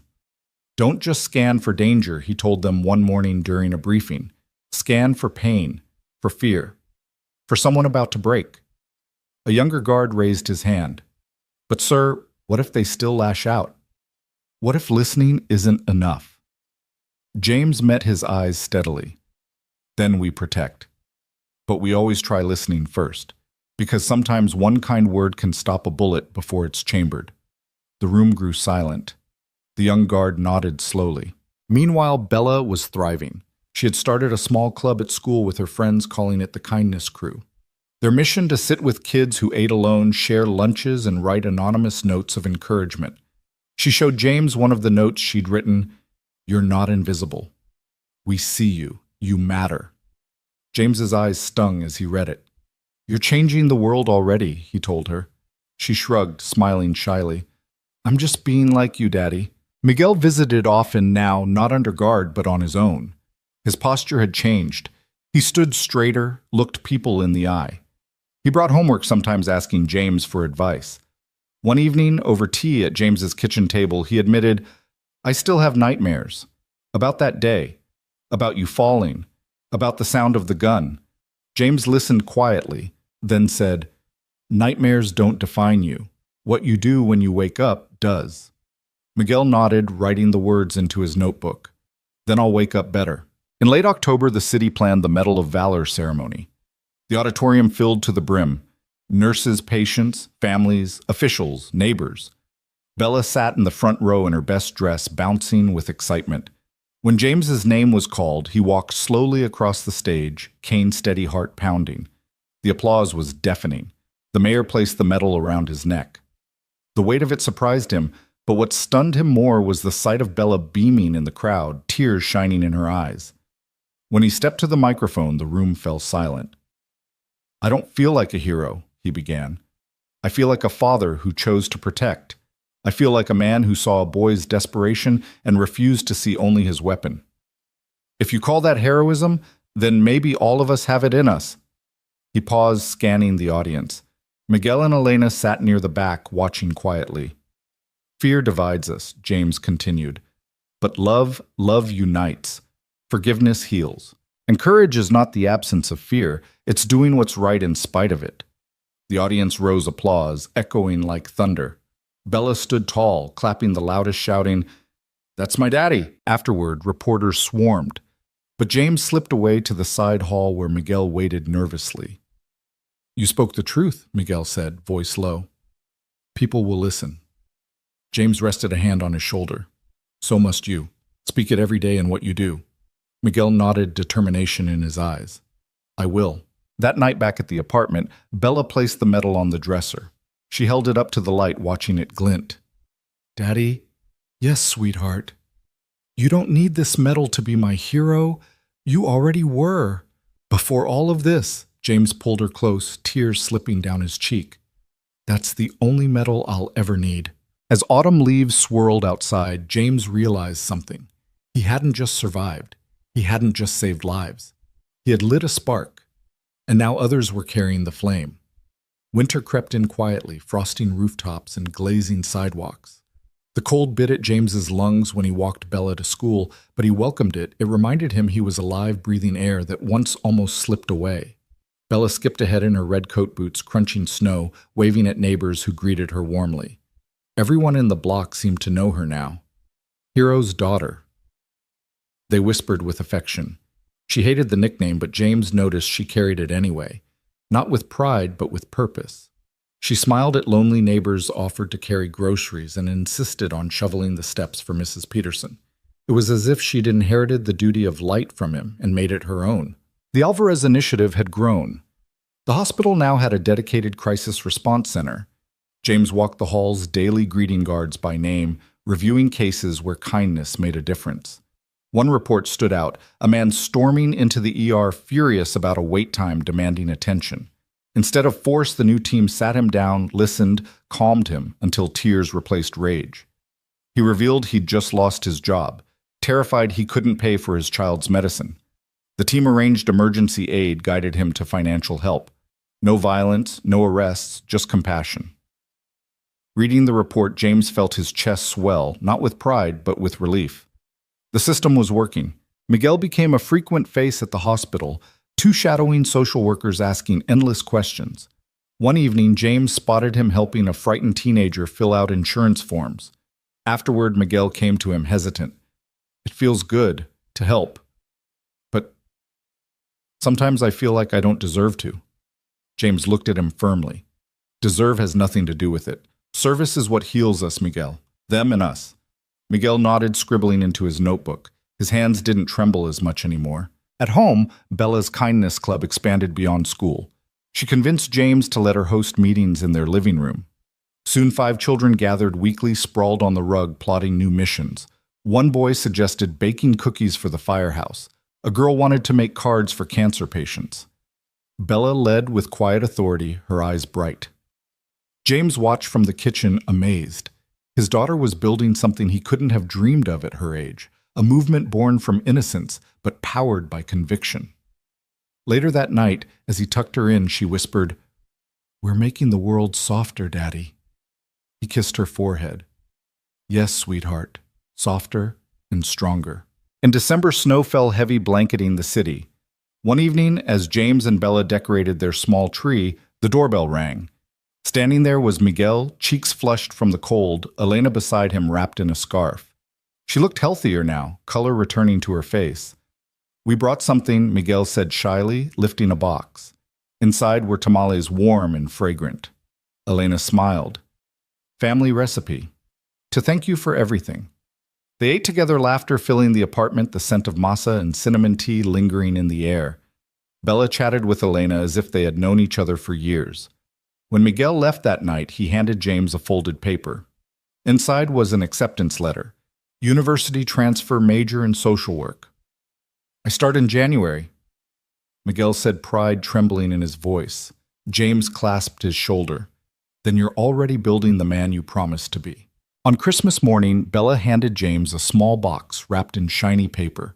Inside was a necklace with a charm, simple, a tiny silver star. "So you remember," she whispered, "that I love you more than all the stars." James pulled her into his arms, tears stinging his eyes. "And I love you more than all the fish in the ocean." Their ritual born from grief had carried them through bullets, fear, and healing. Now it shone brighter than ever. That night, as snow drifted softly outside, James sat at the window watching lights glow across the city. He thought of the waiting room, the fear, the pain. But tonight all he saw was light. The light of candles, the light of forgiveness, the light of a little girl's star charm resting against his chest.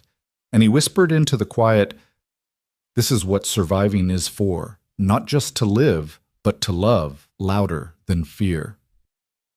The new year dawned crisp and bright, the streets glittering with frost. For James, it felt like more than a change in calendar. It felt like proof that time still belonged to him, that every sunrise was a gift he refused to take for granted. Bella woke early, bounding into his room in her pajamas, dragging her stuffed rabbit by the ear. She leapt onto his bed, laughing. "Happy New Year." Daddy James winced at the bounce, his chest still tender, but he laughed too. "Happy New Year, sweetheart." She curled against him, whispering, "This year's going to be the best." "I can feel it." And James, holding her close, believed her. At the hospital, the crisis response team gained momentum. Reports of confrontations diffused peacefully grew weekly. Staff morale lifted. Families who once left the hospital bitter now left hopeful. James walked the halls with a cane still healing, but his eyes sharp, his heart steady. Everywhere he turned, he saw reminders, guards greeting patients by name, nurses stopping to listen, volunteers guiding lost visitors. It was working. One evening, as he stood in the lobby watching a counselor soothe an anxious patient, Reeves approached. "This place is different," the COO said quietly. "And it's because of you." James shook his head. "It's because of all of us deciding people matter more than policies." Reeves smiled. "Well, we needed you to remind us." Miguel thrived in his new classes. He carried textbooks everywhere, filling margins with notes, scribbling ideas into his ever-present notebook. One afternoon, he stopped by James's office. "I joined a student group," he said, almost shy. "We're working on a campaign to make mental health counseling free for community college students." James leaned back in his chair, impressed. "That's a fight worth having." Miguel's eyes shone. "I keep thinking if someone had listened sooner, maybe I wouldn't have reached for a gun. I want to be that listener for someone else." James nodded. "Then you're already becoming the man you promised." At home, Bella continued her kindness club. The children's laughter filled the apartment crayons, scattered across the floor as they made cards for soldiers overseas. James watched them, struck by how ordinary it looked, children sprawled in giggles, a cluttered living room, the smell of popcorn. Yet under that ordinary glow pulsed something extraordinary. Out of pain, his daughter had chosen light, and she was teaching others to do the same. That night, as he tucked her into bed, Bella asked Daddy, "Do you think the world's getting better?" James brushed her hair back, thinking, "Not all at once, but piece by piece, candle by candle, person by person." She smiled sleepily. "Then let's keep adding candles." February brought snowstorms that buried the city in white. James trudged through drifts with Bella, laughing as they built a crooked snowman outside their building. Neighbors came out too, shoveling sidewalks together, passing thermoses of hot cocoa. Community felt different now, closer, warmer. As they worked, Mrs. Jennings approached, bundled in her shawl. Her son wheeled her across the cleared sidewalk. She handed James a folded note. Inside, "Thank you for my extra Christmas, for my extra days with my family. Every sunrise feels like borrowed grace, and I owe that to you." James's throat tightened. He hugged her gently, whispering, "We owe it to each other." One afternoon, James found himself alone in the hospital chapel. Sunlight poured through stained glass, scattering colors across the pews. He sat in the quiet cane, leaning against the bench, breathing in the stillness. He remembered the bullets, the terror, the moment he thought of Bella, and whispered her name as the world dimmed. And then he remembered the candles outside his window, the voices that had risen together, the forgiveness he had offered Miguel. He bowed his head, whispering a simple prayer. "Thank you for second chances." That evening, Bella climbed into his lap with a stack of mail. Among the bills and letters was another envelope from Miguel. James opened it slowly. Inside was a drawing, not by Miguel, but by a group of kids from a youth shelter where he had started volunteering. The note read, "These kids say thank you for believing in me. Because you believed in me, I can believe in them." James held the drawing, a cluster of stick figures, under a banner that read, "Hope lives here." Bella leaned close, smiling. "Looks like we're not the only kindness club anymore." James laughed softly, pulling her into his arms. "No, sweetheart. We started something bigger." That night, as snow drifted outside and the city lay quiet, James stood at the window. Bella asleep in her room. He touched the scar on his chest, feeling the roughness beneath his shirt. It no longer felt like a wound. It felt like a doorway. And he whispered, steady and sure, "Love is stronger than fear. Always." March arrived with thawing snow and the first hints of green pressing through the soil. For James, it felt like the city itself was exhaling after holding its breath all winter. Each morning, he and Bella walked farther. The cane tapped less often, his steps grew steadier. Bella timed his strides, pretending she was his coach. "You're faster today," she said proudly. "At this rate, you'll be running marathons."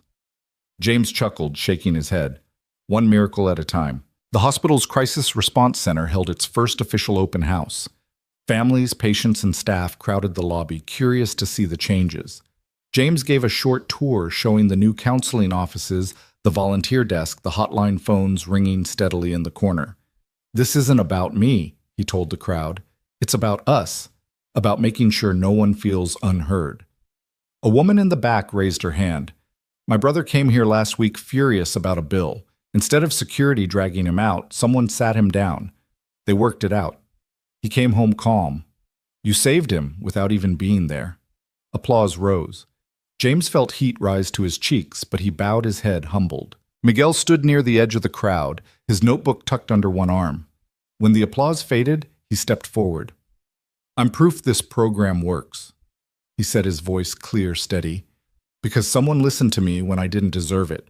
Because someone believed I could be more than my worst mistake." All eyes turned toward him.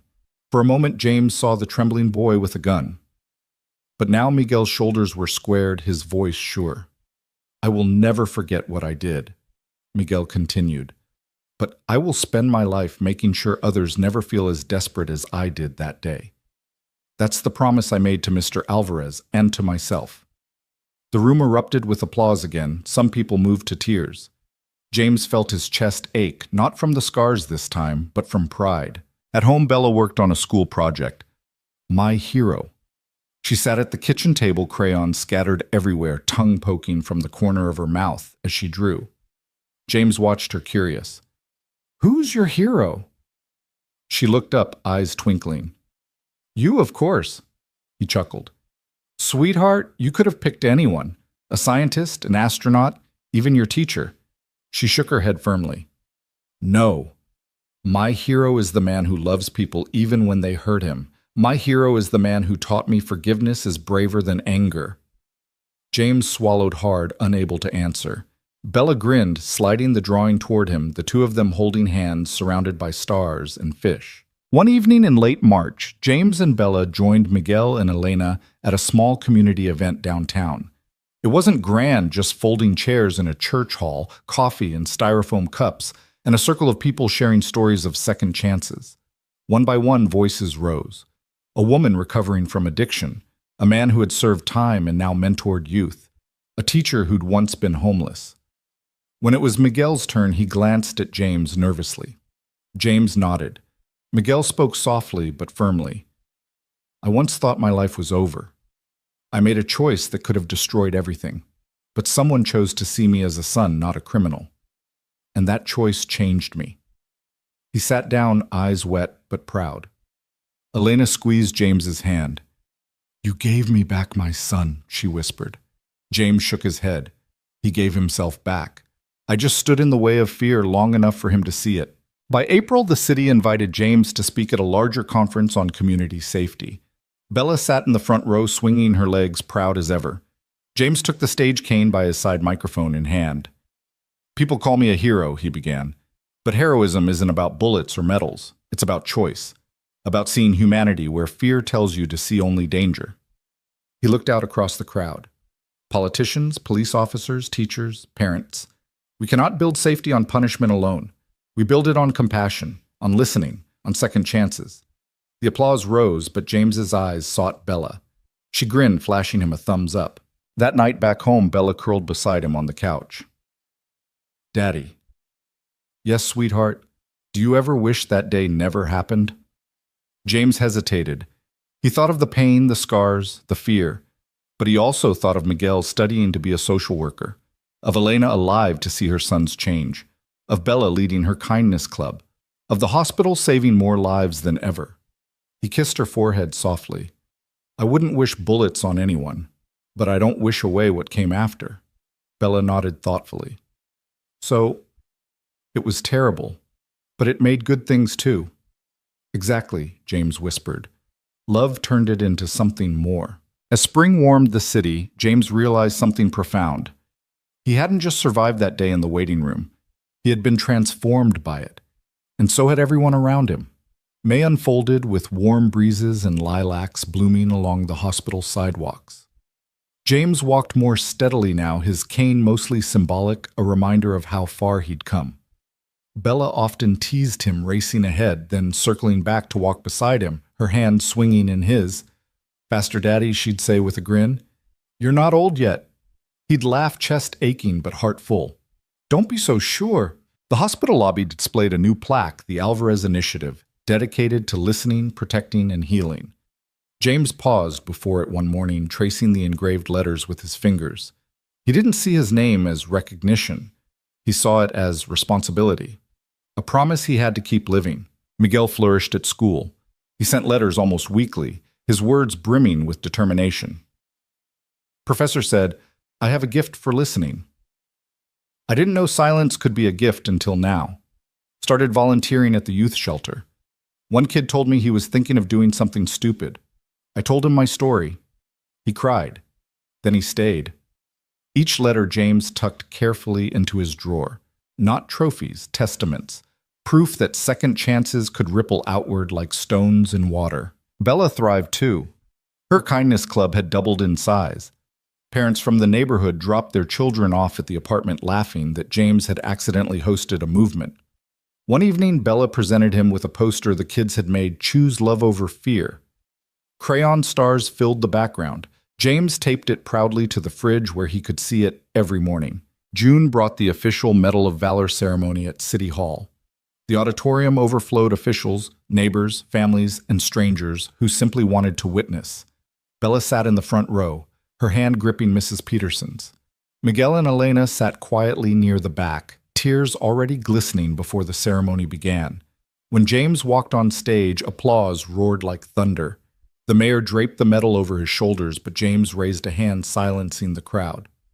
"I need you to hear this," he said, voice firm. "I am not a hero because I took bullets. I am not a hero because I wear this medal. If I am anything, it's because I chose to see a boy's pain instead of only his weapon. I chose to protect strangers as if they were family. And I chose love when fear demanded hate." The room grew still, breathless. Real heroes. James continued, "Are the doctors who work endless nights, the teachers shaping young minds, the parents sacrificing for their children.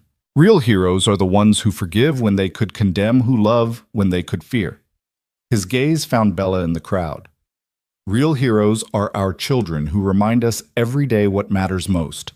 The auditorium erupted again, people rising to their feet, clapping, cheering, many crying. Bella stood tall, clapping hardest of all, shouting, "That's my daddy!" That evening at the reception, Miguel approached with his acceptance letter to a 4-year university in hand. "Social work major," he said proudly. "I'm going to help kids find hope before they ever think of guns." James clasped his shoulder, voice thick. "I'm proud of you, Miguel. Your mother is too." Elena wiped tears, nodding. "You gave me back my son." James shook his head gently. "No." He gave himself back. "I just believed long enough for him to find the way." Later, walking home beneath street lamps with Bella skipping beside him, James felt the weight of the medal around his neck. He slipped it off, handing it to her. She turned it over in her hands, eyes wide. "Can I keep it?" "It was always yours," he said softly. She hugged him fiercely. "You don't have to be shot to be my hero, Daddy. You always were." He kissed her forehead, tears slipping down his cheeks. "And you, Bella, are mine." That night, as he tucked her into bed, she whispered their ritual. "I love you more than all the fish in the ocean." James smiled through tears. "And I love you more than all the stars in the sky." She giggled sleepily. "Then we win." "Yes, sweetheart," James whispered. "We win." James sat at his window after she slept, the medal glinting on the dresser, Bella's drawings taped to the wall. He thought of the bullets, the boy, the candles, the forgiveness, and he knew the truth. The hero next door wasn't special because he was bulletproof. He was special because he had chosen love over fear again and again, even when it cost him everything. And in doing so, he had reminded an entire community that heroism lives in all of us, waiting for the moment we decide to act. The scars would fade, but the light born from them would not. Not for Miguel, not for Elena, not for Bella, not for anyone who had seen what love could do when it stood unafraid. Your thoughts will help us create meaningful stories. And if you want to hear more powerful healing stories like this, don't forget to subscribe to the channel, click the bell icon so you don't miss any new episodes. And most importantly, share this video with people who need a little hope today. Thank you so much for your time. We hear you, we listen to you, and we are honored to tell these stories for you.